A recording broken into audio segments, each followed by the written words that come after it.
Uma boa noite a todos, paz e bem.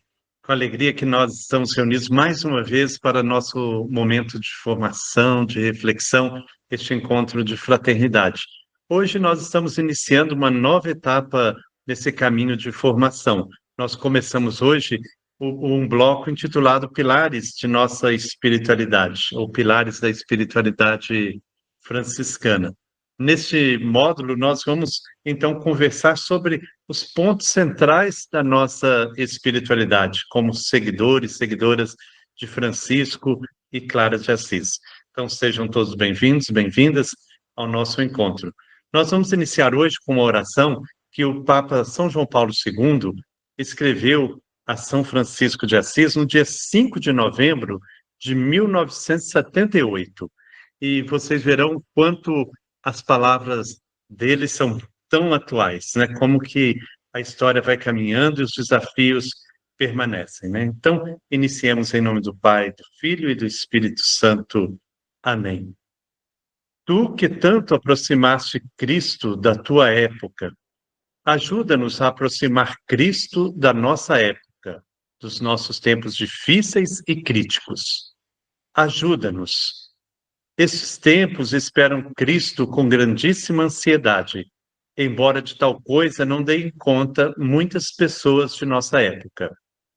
Aproximando-nos do ano 2000 depois de Cristo, dizia o Papa naquela época, nós podemos falar aproximando-nos do ano 2025 depois de Cristo, não serão estes tempos que nos preparam para um renascimento de Cristo, para um novo advento? Nós, todos os dias, na oração eucarística, exprimimos a nossa expectativa dirigida a Ele só, nosso Redentor e Salvador, a Ele que é termo da história do homem e do mundo. Ajuda-nos, São Francisco de Assis, ajuda-nos a aproximar Cristo da Igreja e do mundo de hoje. Tu que trouxeste no teu coração os altos e baixos dos teus contemporâneos, ajuda-nos com o coração vizinho ao coração do Redentor, a abraçar as alternativas dos homens da nossa época. Os difíceis problemas sociais, econômicos e políticos, os problemas da cultura e da civilização contemporânea, todos os sofrimentos do homem de hoje, as suas dúvidas, as suas negações, as suas debandadas, as suas tensões, os seus complexos e as suas inquietações. Ajuda-nos a traduzir tudo isto em simples e frutuosa linguagem do Evangelho. Ajuda-nos a reduzir tudo a categorias evangélicas, de maneira que possa ser Cristo caminho, verdade e vida para o homem nosso contemporâneo. Isto te pede a ti, Filho Santo da Igreja, filho da terra italiana, o Papa João Paulo II, filho da terra da Polônia. Espera que não recuses que o ajudes. Sempre foste bom e sempre te apressaste a levar auxílio a todos os que a ti se dirigiram. Amém. Então, essa oração introduz, então, a nossa reflexão de hoje, né? Quando o Papa São João Paulo II dirige a Francisco uma prece pelos nossos tempos, né? Os tempos de 1978 e os tempos de 2024, né? Que São Francisco interceda por todos nós. O nosso caderno que fala da espiritualidade franciscana, ele começa com o primeiro ponto, por ser, de fato, o ponto central, o Evangelho como ponto de partida, né? A gente coloca lá na introdução do nosso caderno, Francisco parte do Evangelho para reconstruir a vida e parte da vida para confrontar-se com o Evangelho. Esta opção e escolha não seria apenas viver o Evangelho, acolhê-lo em sua vida, mas também anunciá-lo aos irmãos. Novamente, em seu testamento, Francisco escreve: E depois que o Senhor me deu irmãos, o Senhor mesmo me revelou que eu devia viver segundo a forma do Santo Evangelho. Francisco tinha clareza quanto à sua missão. O primeiro momento de acolher a palavra de Deus, embeber-se dela, aprofundá-la na vida, confrontar-se com ela, para ser luz no caminhar e vigor no viver, e depois levá-la e transmiti-la ao povo de Deus. E assim seu dinamismo missionário impele-o a ir ao encontro de todos os homens. Diante do envio e da missão, ele sente a paixão que tem pelo anúncio da Boa Nova.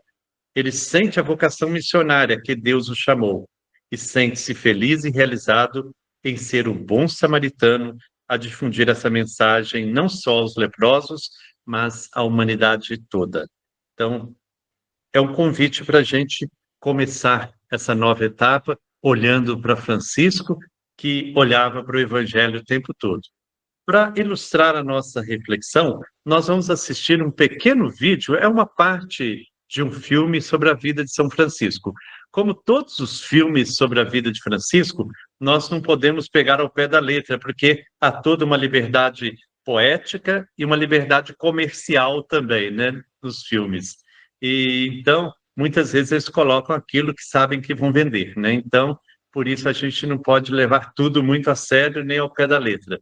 Mas eu selecionei esse pequeno trecho de um filme sobre São Francisco para introduzir, então, essa nossa reflexão de hoje sobre o Evangelho como ponto de partida.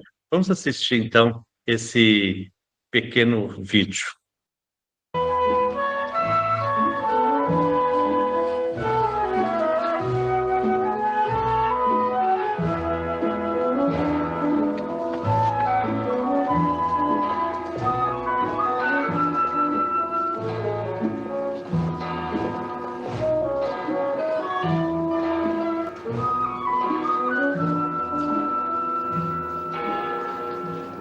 Esperem por mim aqui, irmãos, até que eu fale com o Papa. E rezem para que eu tenha êxito. Olhe.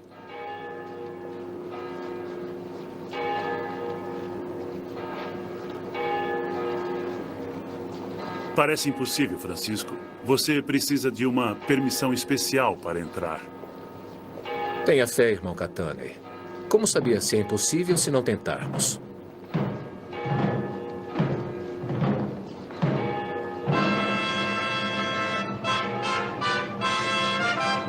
Vamos rezar, irmãos.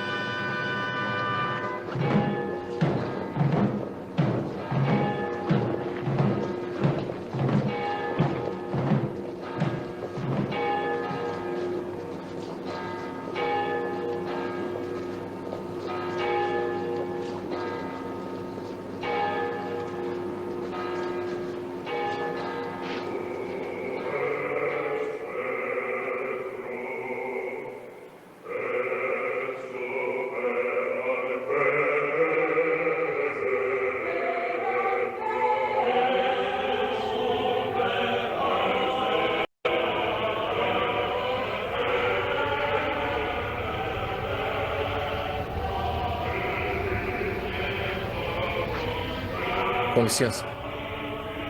Eu estou tentando falar com Sua Santidade. Quem o deixou entrar? Quem é você? 11 irmãos e eu viemos de Assis para submetermos a nossa ordem, mas eu não conheço o procedimento. Uma nova ordem.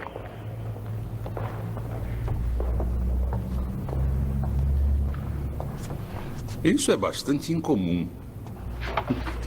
No momento, está fora de questão. Mas se o senhor puder fazer o favor de me levar até o Santo Padre, eu sei que ele ouvirá o que eu tenho a dizer. Eu gostaria de poder ajudá-lo. Mas o Santo Padre está ocupado com problemas mais graves com a igreja ameaçada de todos os lados. Como ele pode achar tempo para discutir os desejos de 11 frades? 12, Sua Eminência. Seu passo, você deve ter salvo-conduto. Não, eu não tenho nenhum.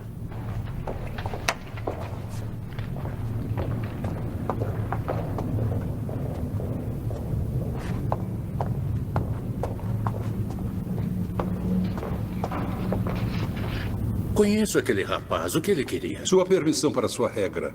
Uma nova ordem. Sabendo que não aprovaria, eu o mandei embora. Eu vi seu rosto em algum lugar.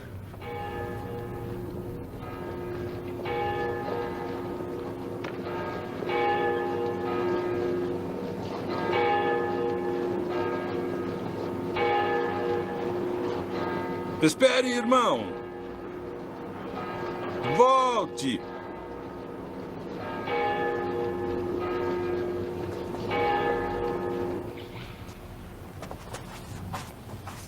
Tem certeza de que não o vi antes? Sim, Sua Santidade. Fale-nos sobre sua ordem. A 12 de nós de Assis. O que pedimos nesta regra simples é permissão para viver nossas vidas humildemente, de acordo com os evangelhos. Sim, nós lemos e discutimos sua regra. E decidimos que a vida que você e seus irmãos querem levar é muito severa, ambiciosamente severa. Você deve entender, Francisco, sua vocação não é questionada. Mas ao estabelecer uma ordem, precisa também pensar naqueles que virão depois. Eles podem não ser tão fortes como você. Na realidade, provavelmente não serão. Sua fidelidade à pobreza absoluta não é realista. Manter uma ordem requer bens e a sua não permite nenhum bem. É vontade de Deus que eu não tenha nenhum. Se nós tivermos bens, precisaremos de armas para defendê-los. Não, os bens trazem discórdia. A igreja não aprova extremos de qualquer tipo. Talvez, se pudesse, abrandar um pouco sua regra. Sua Santidade, o nosso Senhor viveu em condição extrema e eu acredito que exige o mesmo de mim. Como posso barganhar com minha crença? Todos temos de fazer concessões, Francisco. Neste mundo precisamos ser razoáveis ou falhar. Não posso desafiar a orientação de Deus. Ousa desafiar este conselho e a mim? Eu não tenho escolha. Neste caso, meu filho, seu pedido é recusado. Mas tudo o que pedimos é permissão para viver de acordo com os evangelhos. Não sou eu quem impede que vivamos assim, está escrito na palavra de Deus.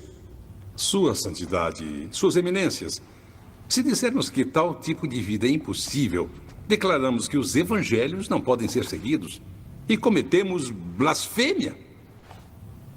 Eu vi antes, mas em sonho. Em um sonho que tinha nossa amada basílica em ruínas e um monge saiu do nada vestido como você e com as mãos estendidas assim. Ele ergueu a construção. Em minha alma eu me alegrei e acordei. Isso é possível. Uma voz me disse para reconstruir a casa de Deus. Achei que tinha que trabalhar com pedras e argamassa, mas será? Eu me enganei? Talvez sim, pois precisamos mais que pedras e lugares para a oração. Os hereges na França, o imperador não será impedido com tijolos e argamassa. Nem a cristandade desmoronará. Acredito em seu sonho e acredito no meu também. Mas não deve pensar que os homens serão perfeitos por causa de uma regra. Não, somos muito imperfeitos e os mais pobres dos homens. Mas andamos até Roma e não voltaremos mais pobres por causa disso. Eles estão aqui, os 11? Sim. Gostaria de vê-los.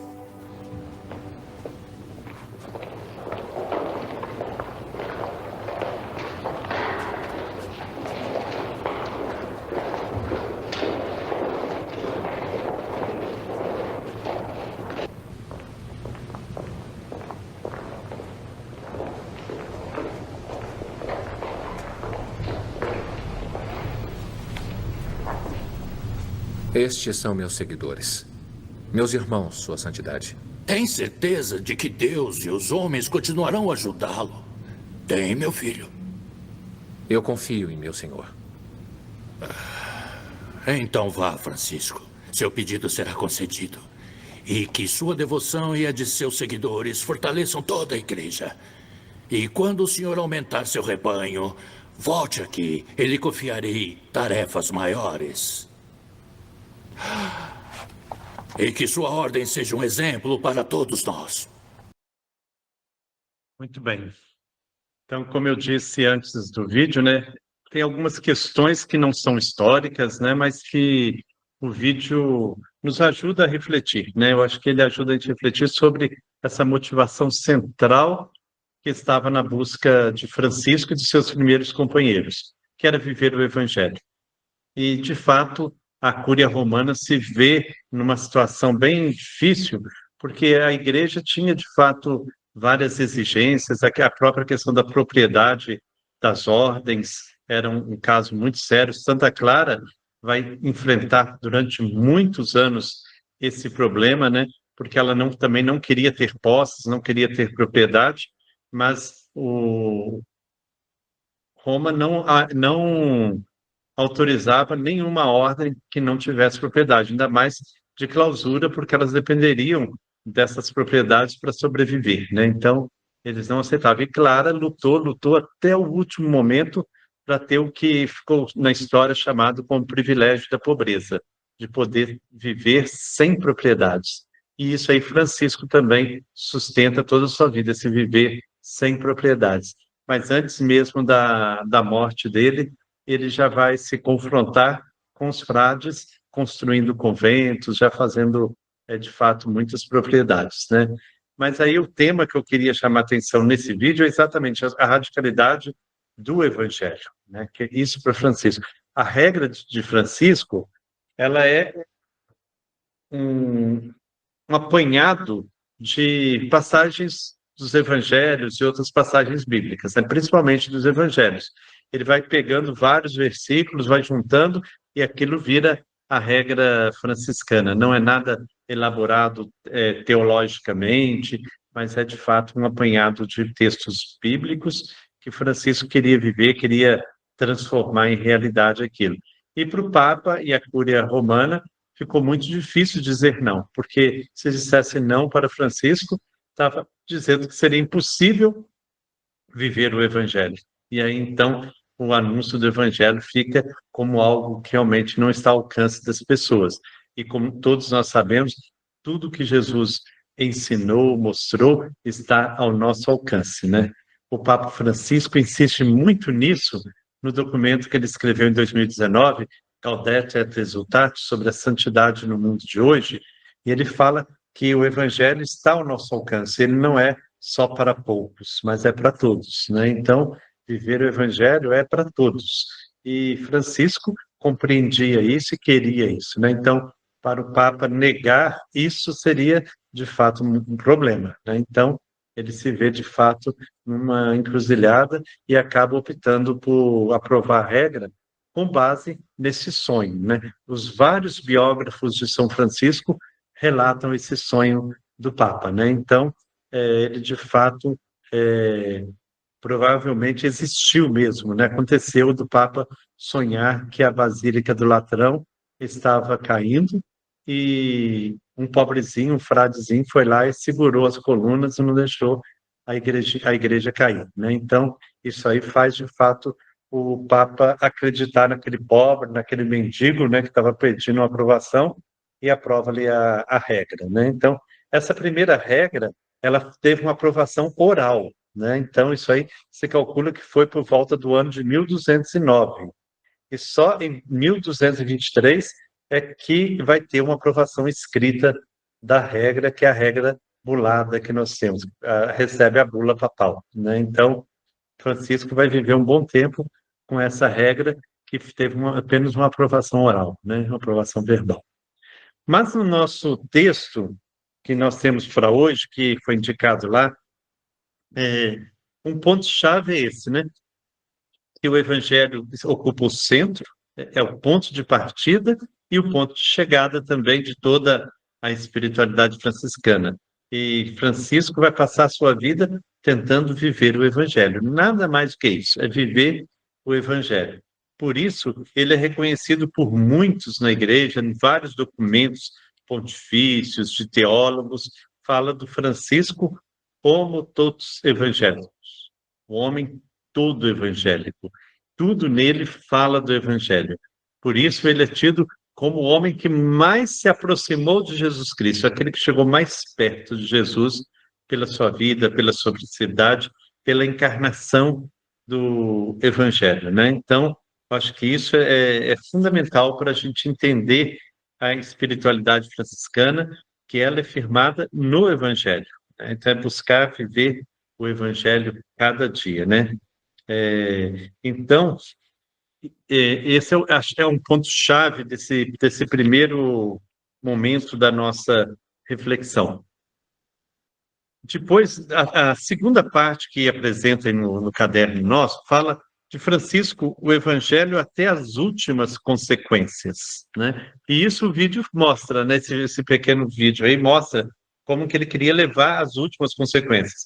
E aí o cardeal lá até fala, mas você vai se posicionar contra a igreja, contra o Papa? Ele fala assim, eu não posso abandonar, meu Deus, não posso abandonar o Evangelho. E, de fato, é querer viver até as últimas consequências o Evangelho. E ele vai vivê-lo de uma maneira muito simples, né? Ele levou a sério o Evangelho, né? E, e é isso que vai cativar muita gente, porque Francisco vive numa época de uma igreja muito poderosa do ponto de vista financeiro, de posses, de propriedades, de armamentos, né? Uma igreja bélica, né? Porque estavam sempre em muitos conflitos, as cruzadas. Então, de repente, Francisco mostra um outro rosto da igreja, uma igreja pobre, despojada, simples, e isso vai atrair muita gente, né? É tanto que Francisco ele deixa a casa paterna em 1209 e ele morre em 1226. Foram apenas 17 anos. 17 anos é muito pouco. Provavelmente todo mundo que está aqui lembra-se do ano 2000, né? Quando nós vivemos a virada do ano 2000. Já passaram-se 24 anos, né? Então 17 anos passa rapidinho. E Francisco viveu, foi isso, foram 17 anos, né? Como pobre, como mendicante. E nesses 17 anos, cerca de 5.000 homens abandonaram tudo para seguir Francisco, né? Só os frades, 5.000.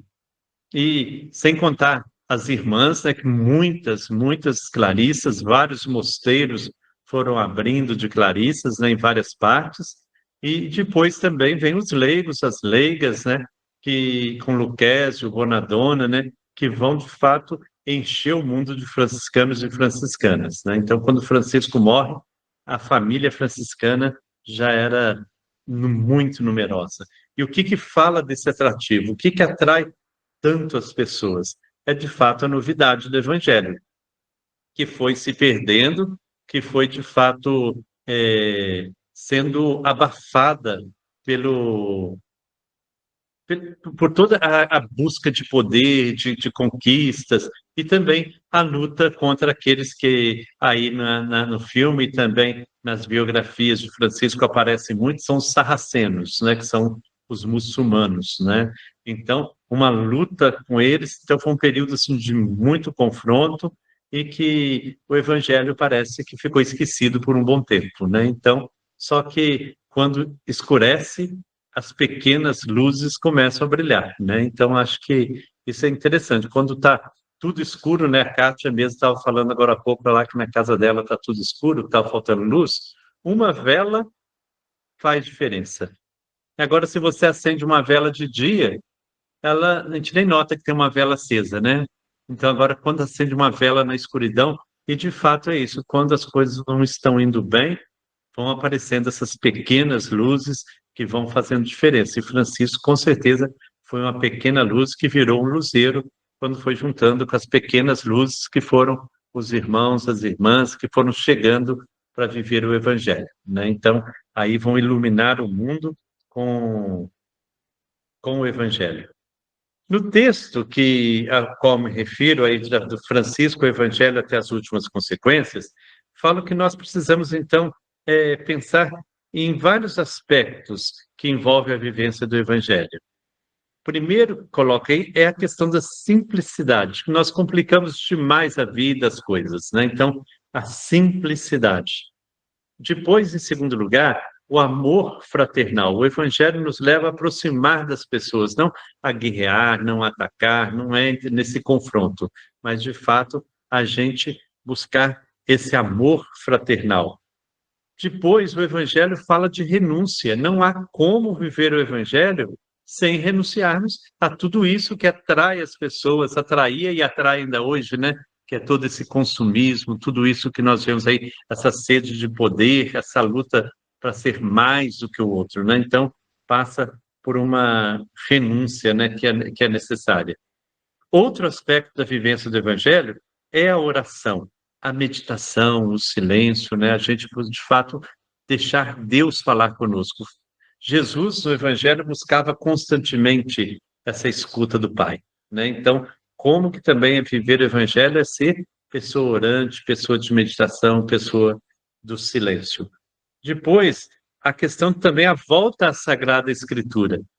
Quantas vezes Jesus nos Evangelhos cita a Sagrada Escritura, né? Então, a Bíblia é luz para quem quer viver o Evangelho. Se nós queremos viver o Evangelho, é claro que o Evangelho que hoje é Bíblia nossa, né, na época de Jesus, ele sempre se referia ao Primeiro Testamento, que era o que eles tinham de Bíblia. Mas para nós hoje, o Evangelho é a grande referência. A gente voltar sempre ao Evangelho, a gente sempre meditar o Evangelho. E também, para Francisco, viver o Evangelho é trabalhar, né? O trabalho, ele faz parte dessa vivência evangélica. Jesus insiste muitas vezes isso, que é preciso a gente estar vigilante, mas estar vigilante na ação, no trabalho, construindo. E também, viver o Evangelho é construir a paz, a solidariedade, né? Então, como que é fundamental isso? A gente ser instrumentos de paz, ser instrumento de solidariedade, de compaixão. Depois, fala da igreja. Isso aparece no vídeo e para Francisco isso era fundamental. Francisco, com certeza, via os males que envolviam a igreja do seu tempo. Como que a igreja, de fato, em muitos lugares, tinha se desviado do propósito do evangelho. Mas nós não vemos em nenhum escrito de Francisco palavras de ataque à igreja. Ele vai reconstruir a igreja com testemunho, com exemplo, vai juntando com irmãos e irmãs que acreditam naquele propósito do evangelho e vão, de fato, construindo essa igreja evangélica, essa igreja dos pobres, essa igreja do amor, da solidariedade. E, por fim, nós não podemos pensar em viver de maneira franciscana sem falar das criaturas, né? Viver o evangelho com todas as criaturas, viver numa harmonia com tudo que Deus fez, como Jesus, olhai os lírios do campo, né? Que a gente lute com a beleza do mundo, que a gente lute proteger todo mundo, a gente construir de fato um espaço de amor, de justiça e de paz.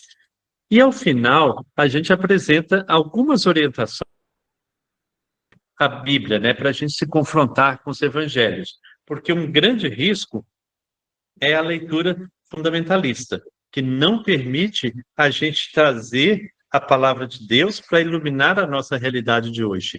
Nós queremos levar a nossa realidade para 2000 anos atrás, colocar na nossa realidade valores, culturas de 2000 anos atrás, e inculturar, em você buscar, de fato, ler o Evangelho com o olhar dos sinais dos tempos, isso é fundamental. A gente lê o Evangelho, o olho no Evangelho, o pé na vida, né? A gente está sempre assim, buscando Evangelho e vida, vida e Evangelho, né? Isso aí a gente não pode perder nunca de vista, né? A gente sempre se relacionar com a Bíblia, com a maneira respeitosa, é palavra de Deus, mas também não ficar achando que tem que ler de maneira fundamentalista. Eu sempre digo, os fundamentalistas são um grande perigo em todos os sentidos.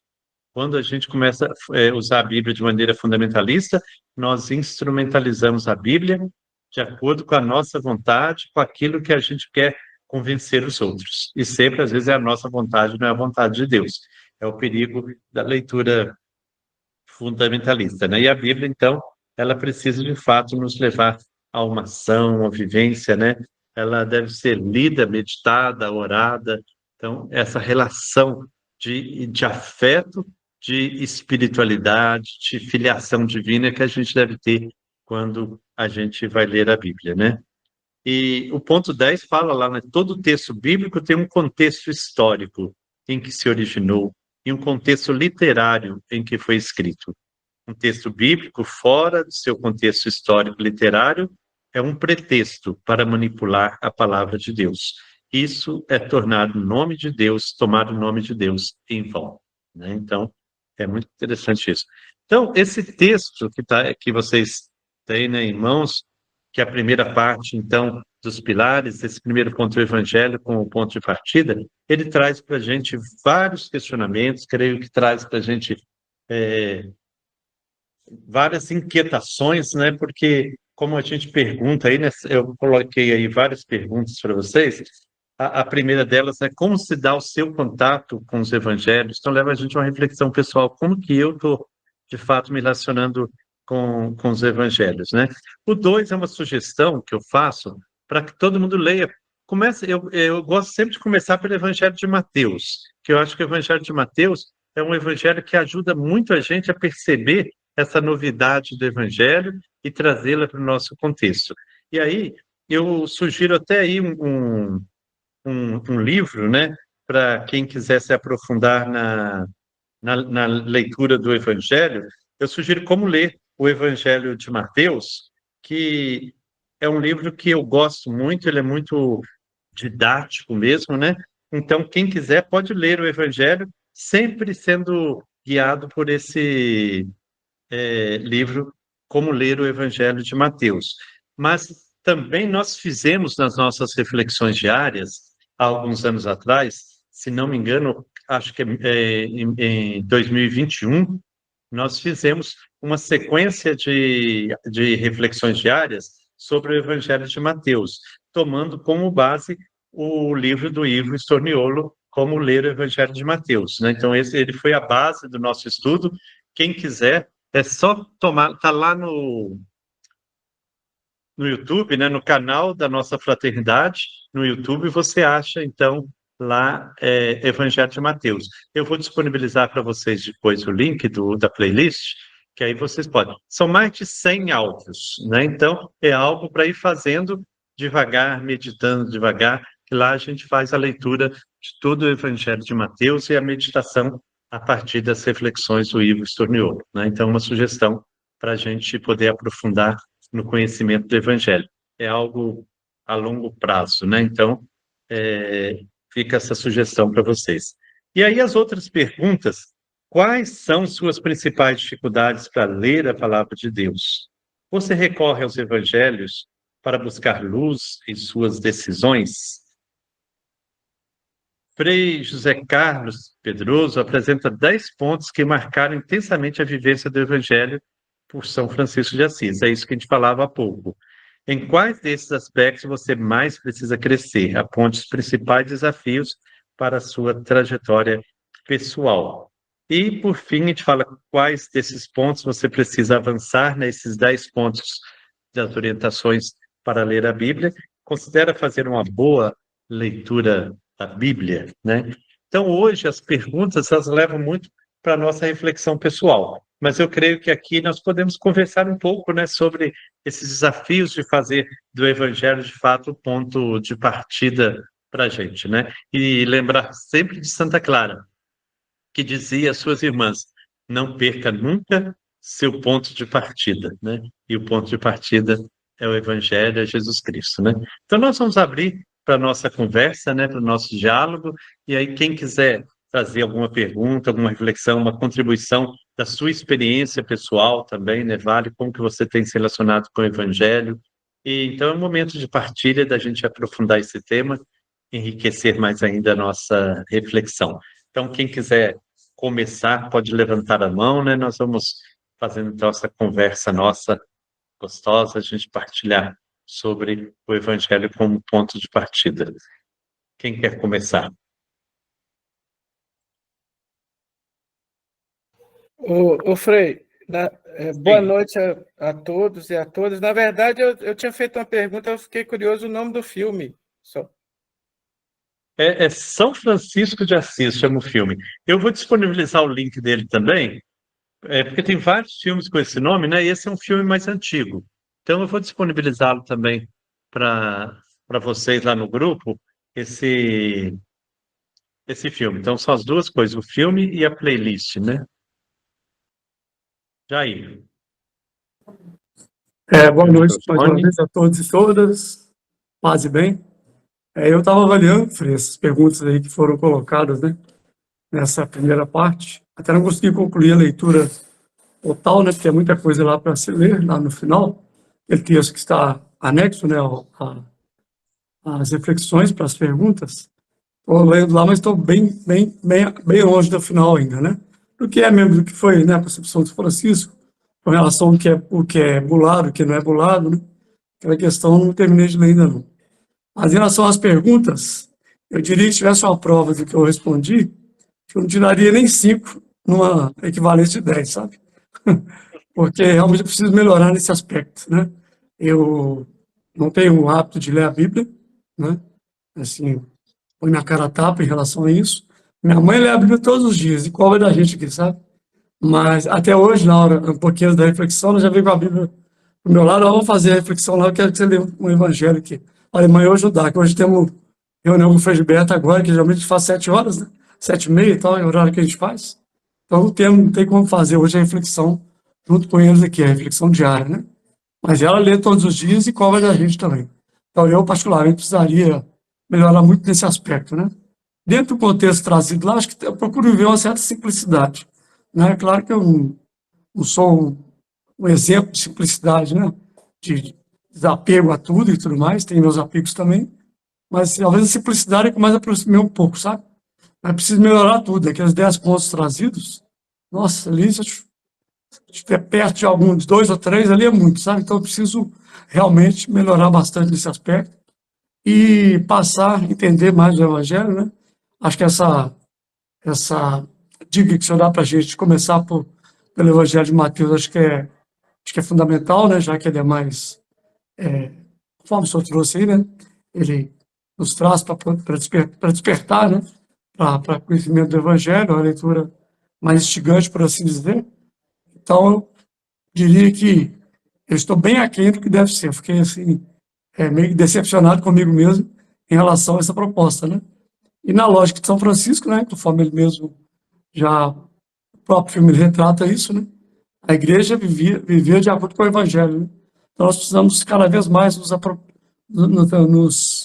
aprofundar no ensinamento do Evangelho, poder ter uma prática de vida com simplicidade, com amor, com dedicação, com cuidado. Então, acho que é isso. Mas eu, particularmente, ganharia nota 5, e olha lá, se for muito bom, professor. Obrigado, um abraço. Obrigado, Jair. Mas é isso mesmo, a gente vai crescendo, né? Eu acho que esse é o grande desafio nosso, de fato, a gente se colocando nesse confronto com o Evangelho. E você é um que é assíduo, né, nas reflexões diárias. Eu acho que ali, desde 2020, a gente vem tentando contribuir que as pessoas se aproximem do Evangelho, escutem, né, e meditem. Eu acho que eu vejo que você tem, de fato, acompanhado, né? Você não vai levar bomba, não, viu? Vai Obrigado. ser bom. Então vamos à Rosalva? Frei, só uma puladinha. É dele a voz da oração, não é? Isso, é ele e a Luzia que estão se revezando. Então é assíduo mesmo. Obrigada, desculpa. Rosalva. Eu levantei a mãozinha logo após ouvir meu companheirão Jair aí, porque estou na mesma vibe dele. Eu respondi todas essas perguntas, assim, bem consciente, bem reflexivamente, e quase morri de vergonha de mim mesma. Viu, Jair? Você não está sozinho nessa, não. Eu confesso que eu iniciei assim o meu contato com a leitura bíblica quando eu comecei em 2020 as reflexões, Frei Gilberto. Quando eu digo, né, nos nossos encontros que quando eu encontrei a fraternidade, ou a fraternidade me encontrou, isso salvou minha vida, apesar de eu ser tão intensa assim, quando ao me expressar, é pura verdade, vem do fundo do meu coração quando eu digo isso, porque, inclusive, né, os meus primeiros contatos com as leituras bíblicas foi naquele momento, ou seja, já veinha, Então, assim, fico com vergonha de mim mesma, mas também animada por estar nesse caminho, e desde, né, daquela época, assim, sem faltar nem um dia sequer, porque eu sou muito disciplinada naquilo que eu quero de verdade. É uma radicalidade que eu tenho com aquilo que eu desejo e coloco como meta da minha vida. Eu tenho uma radicalidade quase são franciscaniana, tá? Então, assim, esse grupo, né, tá me ajudando muito, e eu recebi como presente divino quando o Senhor me atribuiu a tarefa, né, dos Atos dos Apóstolos nesse período que a gente está. Porque aí eu tive, né, eu nem tinha, né, a Bíblia que eu precisaria. Tinha outra, mas assim, que andava meio empoeirada. Então, eu recebi como um presente de Deus, através do Senhor, quando o Senhor me atribuiu a tarefa que eu tenho feito com prazer e alegria, graças a Deus. Obrigado, Rosalba. Isso aí mesmo. O começo é esse, né? Vamos adiante. Jane. Boa noite a todos, né? Eu tive uma experiência interessante. Quando eu me mudei para Betim, em 1990, há quase 35 anos atrás, eu acho que eu nunca tinha aberto na minha vida uma Bíblia, né? A gente faz catequese, primeira Eucaristia, aquela coisa, mas nunca tinha aberto uma Bíblia, né? Nunca senti vontade de nada. E aí, foi muito interessante, porque quando eu cheguei a Betim, que eu não conhecia ninguém, as primeiras pessoas que eu fui conhecendo pertenciam ao movimento da renovação carismática, né? Não estou aqui para poder fazer nenhum estudo, nenhuma apologia, nada da renovação carismática. Mas o que eu quero, né? Tenho minhas dúvidas, um tanto de coisa, mas não é o momento para isso agora. Mas uma coisa de benefício que fez para mim, a renovação carismática, foi o contato com a Bíblia. Porque como a gente tinha, como depois foi aparecendo oportunidades, né, o grupo de oração na Igreja São Francisco em Betim, às quintas-feiras, era lotado, né? E aí eu fui indo de encontro, nós éramos praticamente obrigados a fazer um estudo de toda a Bíblia, e uma série de coisas. Eu fui estudando, porque aí cada semana era uma que pregava sobre o Evangelho, aí a gente era obrigada a estudar mesmo, né? E eu fui entendendo um pouco mais a Bíblia. E depois eu acho também que a paróquia, né, convivendo com os franciscanos, e a paróquia também se abriu à questão do curso de teologia para leigos, que eu acho que foi assim um passo fenomenal para os leigos, foi o curso de teologia para leigos. No curso de teologia é que eu fui encontrar realmente o que era o Evangelho. Entende? Porque o movimento da renovação foi uma coisa, me abriu a isso. Só que no curso de teologia eu fui entendendo realmente o que era aquela leitura, né? Como a gente não fazer essa leitura tão fundamentalista como o Frei Gilberto fala, né?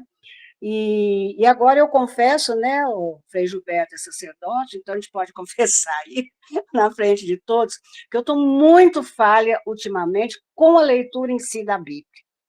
Porque a gente também faz o seguinte, como eu sigo assim, vários freis, né, o Frei Jaime Bétega, lá de Caxias do Sul, que é muito bom também, a gente fica nesse vício de ficar só escutando e lendo as coisas no celular.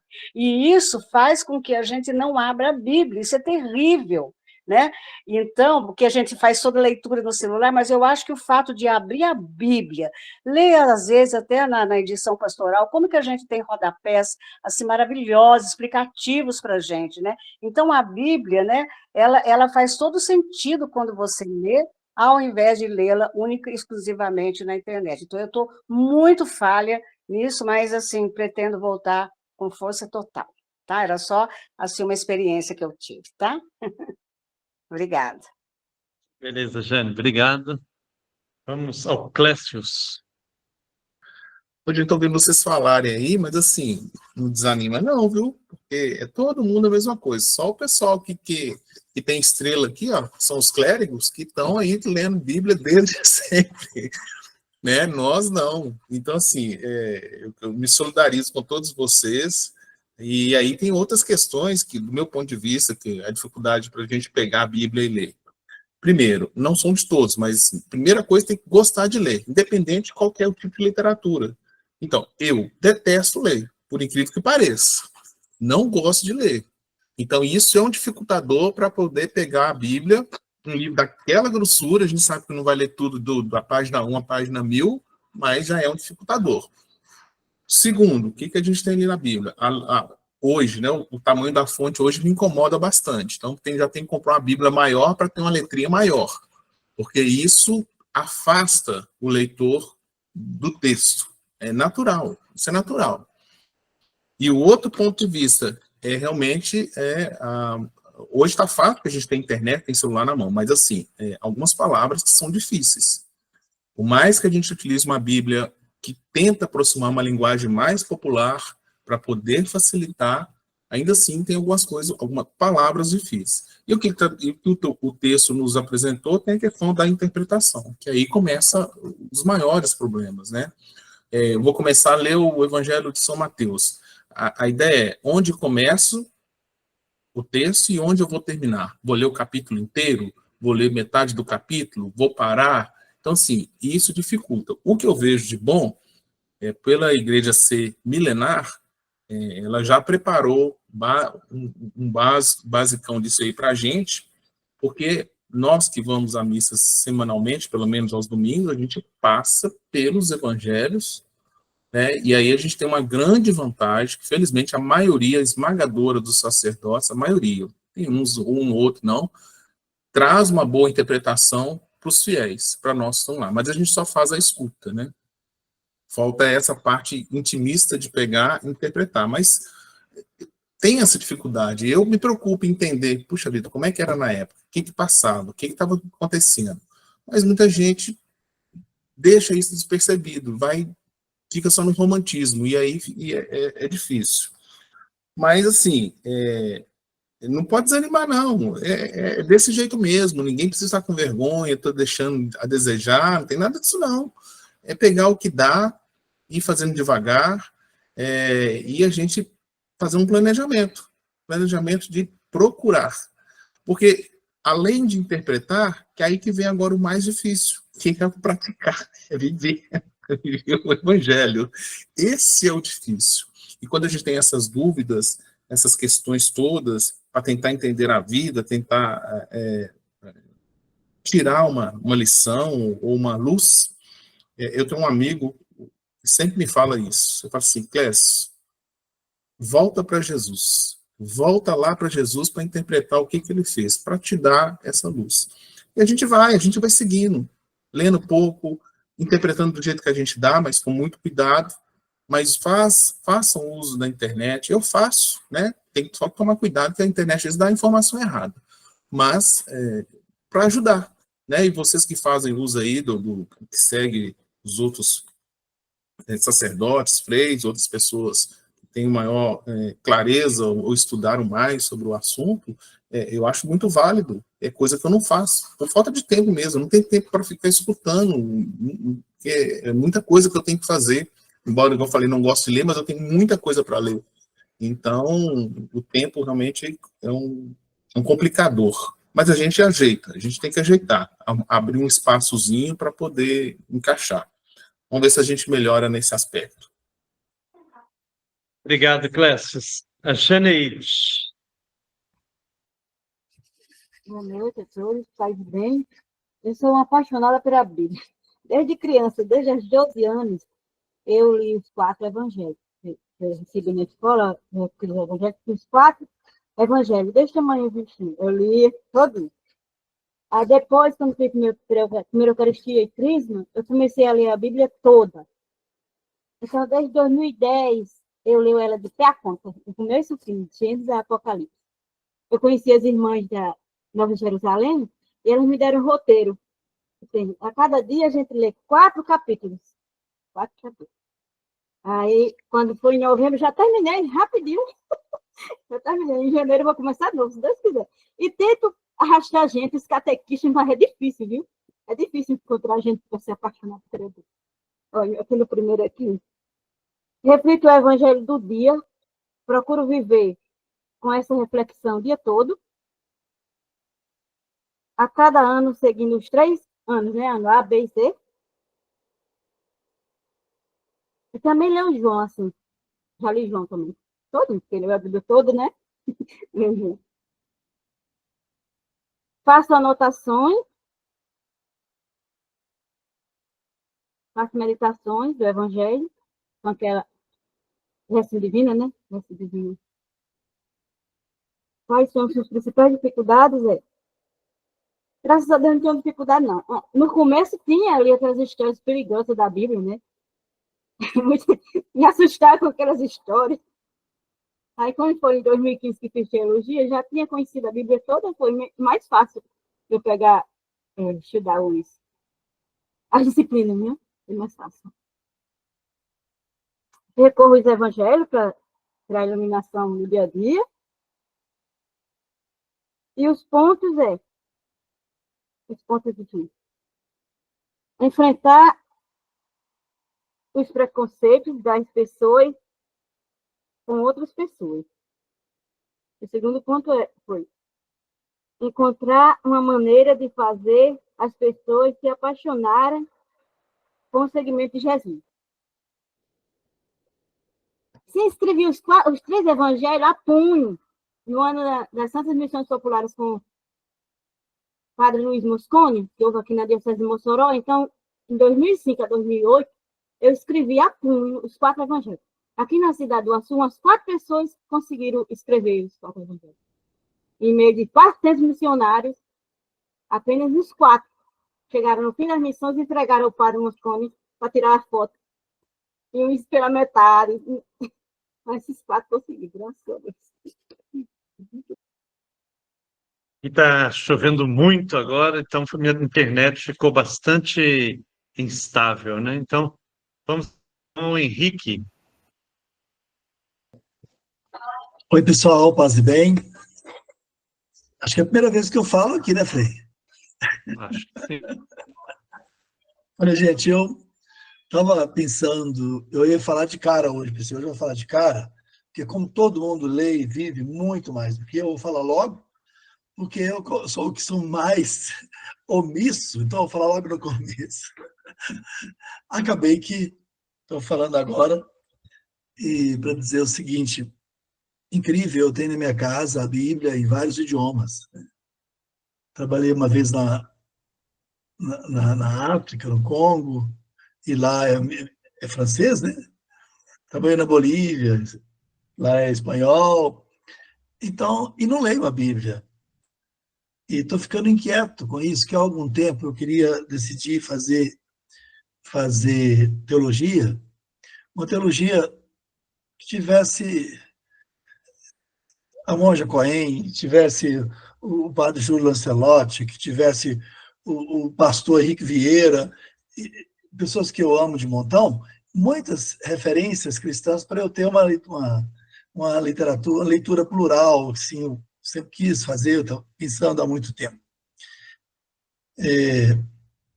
Quando eu tive a oportunidade de conhecer o Frei, e aí, né, a gente começou a ter contato, que foi uma graça para mim, aí isso ficou mais vivo, e eu pensei, agora eu posso trilhar um caminho, seguindo exemplos, né, as pegadas de quem nos orienta, né, e me orienta, eu posso retomar e voltar aos meus estudos, né, enfim, estudar a Bíblia, começar a viver minha vida cristã, de forma mais cristã, né.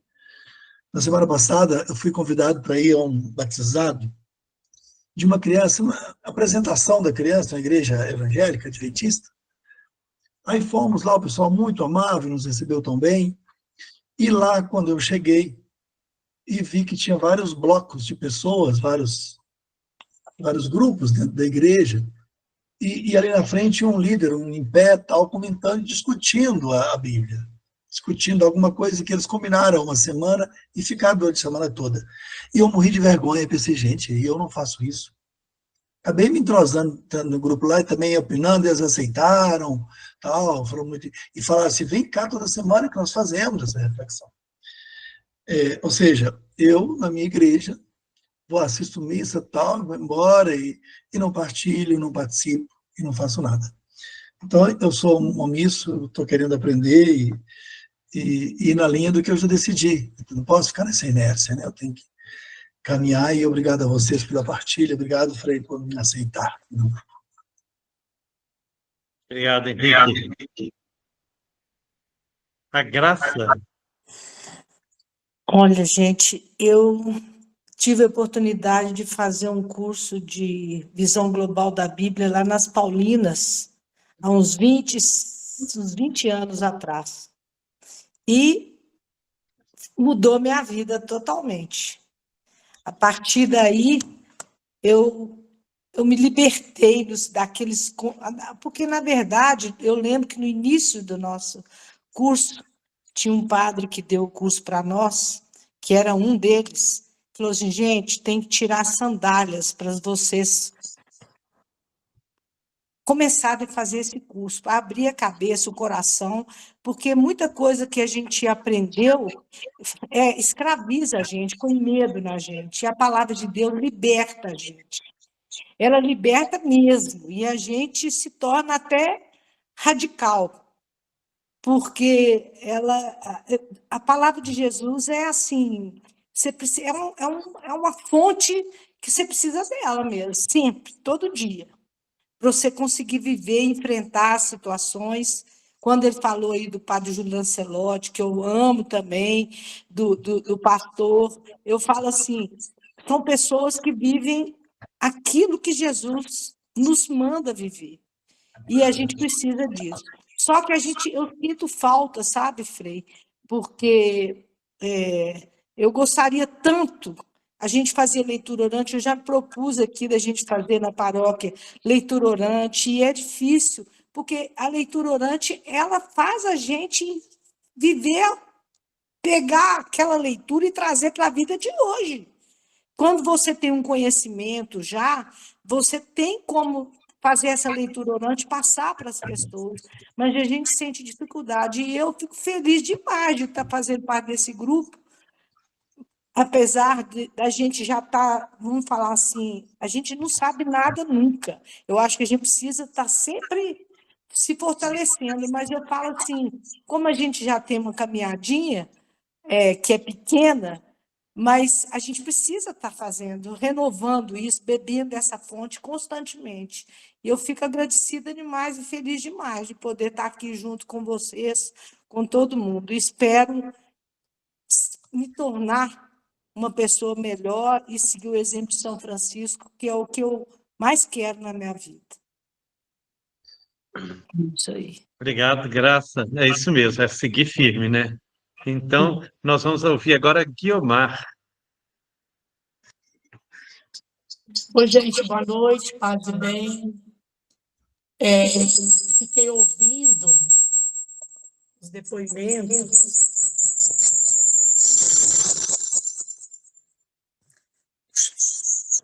Fiquei ouvindo os depoimentos e fiquei, assim, apreensiva. Mas eu falei assim, vou falar, né? Eu, desde nova, eu leio a Bíblia, eu tenho uma loucura pelo Antigo Testamento, falei até com o Frei Gilberto, e leio, escrevo os comentários, e sou encantada. Vejo filme para complementar o meu conhecimento, e eu faço um estudo já há muito tempo com o padre de Brasília, e o nome dele é Roger Araújo. E ele nos orienta, através desse estudo, a fazer as anotações. Então, eu tenho uma Bíblia que eu vou escrevendo do lado dela, né? E é muito prazeroso. Encontro muitas pessoas que me criticam aqui em casa mesmo. Eu tenho 4 filhos, mas eu estou caminhando. Não sei muito, não, mas eu tenho muita vontade de entender, de compreender. O que eu não sei, eu corro atrás. E é uma experiência muito boa. Eu sou apaixonada pela Bíblia. Além da leitura diária, a gente procura ler todos os dias. Paz e bem a todos. Um abraço. Que bom, Guilmar. É isso aí. Agora nós vamos ouvir José Luiz. Eu vou falar rapidinho aqui, Frei, porque já são 9 horas. É o seguinte: ser apaixonado pelo Evangelho é ser apaixonado por Francisco de Assis. E nós que somos franciscanos, seja leigo ou religioso, não tem como não apaixonar por Francisco de Assis, que foi o maior exemplo de evangelho vivo. Então, isso que eu queria falar para vocês. Francisco é um vício e ele é maravilhoso. Só isso, obrigado. Beleza, José Luiz. Nancy?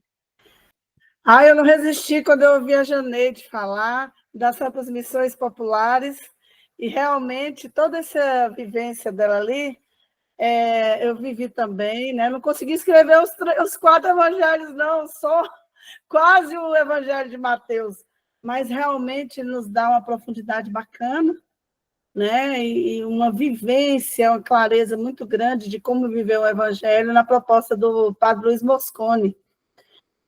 Nós vivemos aqui na nossa cidade há 11 anos atrás, essa experiência das Santas Missões Populares, e abriu essa porta.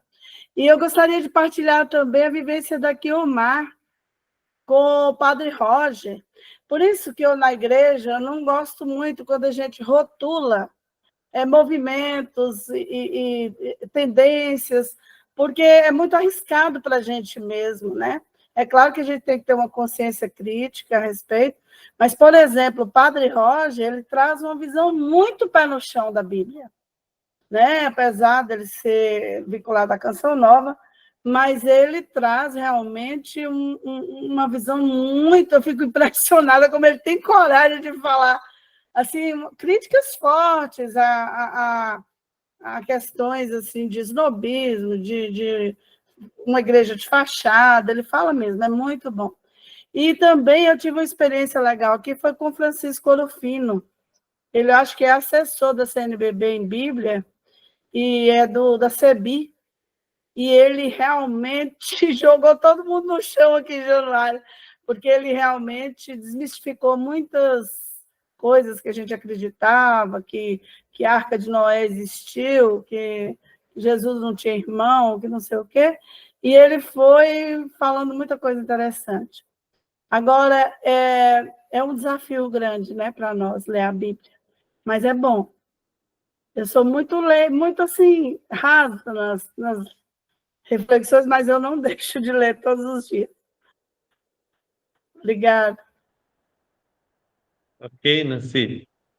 Para a gente terminar, eu queria pedir o Lucas. Então, o Lucas fez um comentário ali, e eu queria que ele falasse um pouco, porque aqui na nossa região a gente tem uma grande referência em termos de estudos bíblicos, de reflexão, que é o MOBON, o Movimento da Boa Nova, né?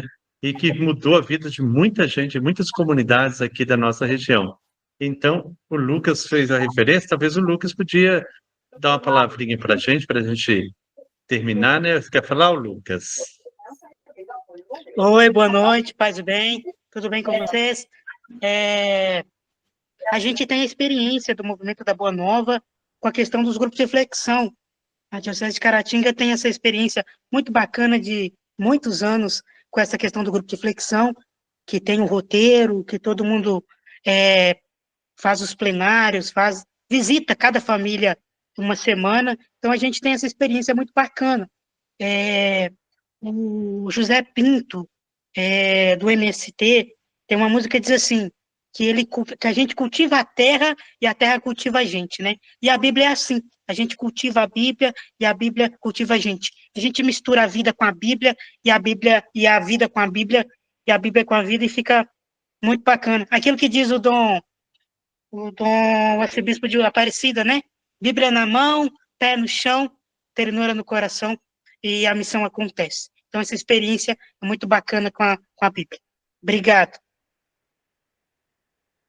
Obrigado, Lucas. Que coisa boa, né, gente? Então, fica para a gente aí esse desafio, né, da gente começar a ler o Evangelho de forma mais sistemática, né, da gente ir anotando as nossas reflexões e vão fazendo aí, porque eu acho que ser franciscano é se confrontar sempre com o Evangelho, que é o ponto de partida para a nossa espiritualidade, é o Evangelho. Como ser franciscano sem conhecer o Evangelho? Então, o ponto de partida é esse, conhecer o Evangelho. Na próxima semana, nós vamos, então, partir para o ponto 2 desses pilares, que é a vida em fraternidade, né? A fraternidade é, de fato, esse eixo condutor da espiritualidade franciscana, né? A fraternidade. Parece que o Papa Francisco, ele tem dado uma contribuição muito grande para a nossa igreja, e eu sempre falo que para nós franciscanos, parece que cada documento que ele faz, ele está pensando na gente, né? Então, sobre esse tema de hoje, existe um documento que foi um dos primeiros que o Papa Francisco, a primeira encíclica mesmo do Papa Francisco, foi a Evangelii Gaudium, que é a alegria do Evangelho, né? É um documento belíssimo que fala sobre o anúncio do Evangelho nos tempos de hoje. Como a gente anunciar o Evangelho hoje? Eu acho que tem tudo a ver com a nossa espiritualidade franciscana, né? Esse documento é Evangelii Gaudium. Então, é uma dica também, quem puder, né? Quem gostar de ler, o Clécio vai começar a gostar de ler também daqui a pouco, né? Vai se habituar a isso e vai ler os textos do Papa Francisco, são encantadores, né? A gente vai sendo seduzidos por eles. Então, a Evangelii Gaudium é um bom documento, um bom texto que vale a pena a gente ler, né? Então, eu agradeço a todos vocês, né, que espero aqui hoje, que Deus possa nos abençoar, que São Francisco interceda por nós, que a gente possa seguir os passos dele nos caminhos do Evangelho. Que o Senhor nos abençoe, em nome do Pai, do Filho e do Espírito Santo. Amém. Um grande abraço a todos, paz e bem. Paz e bem, boa noite. Tchau, tchau.